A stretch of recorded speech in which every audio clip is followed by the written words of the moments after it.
தமிழ்நாடு சுன்னத் ஜமாஅத் சார்பில் பிஜேபி தலைமை அலுவலகம் முற்றுகை போராட்டம்.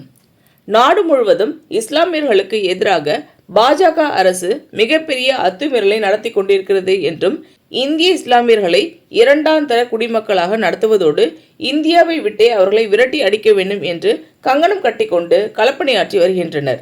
மேலும் இஸ்லாமியர்களை துன்புறுத்துவது மட்டுமே தனது அரசின் தலையாய கடமை என்பது போல் தொடர்ந்து செயல்பட்டு வரும் மோடி அரசை கண்டித்து சென்னை பிஜேபி தலைமை அலுவலகத்தை முற்றுகை போராட்டத்தை ஜனநாயக ரீதியில் நடத்தப் போவதாக தமிழ்நாடு சுன்னத் ஜமாத் அறிவித்திருந்தது.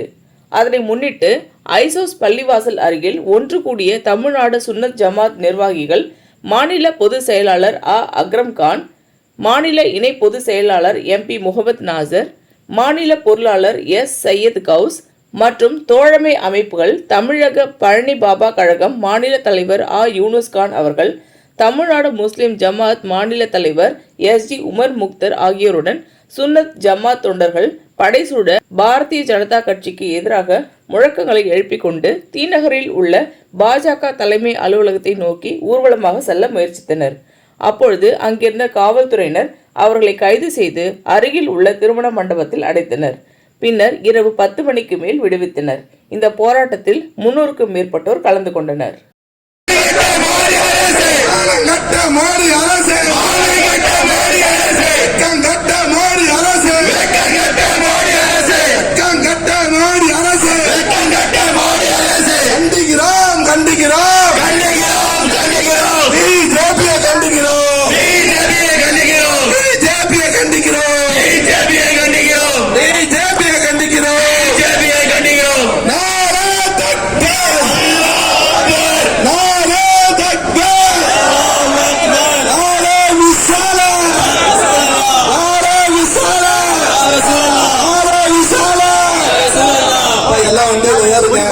எல்லா வண்டியில இருங்க. வண்டி பார்த்தா பின்னாடி ஒரு வண்டியில ஏறுவாங்க. எல்லா வண்டியில இருங்க.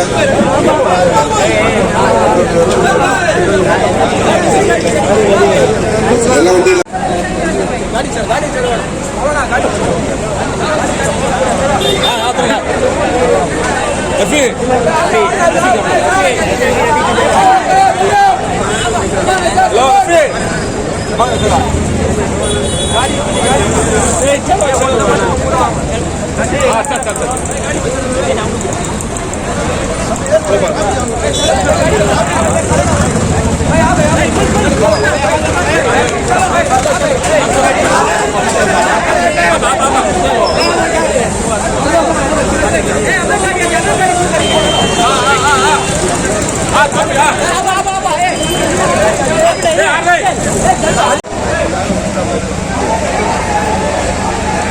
இந்த வீடியோ உங்களுக்கு பிடிச்சிருந்தா லைக் பண்ணுங்க, கமெண்ட் பண்ணுங்க, ஷேர் பண்ணுங்க, சப்ஸ்கிரைப் பண்ணுங்க.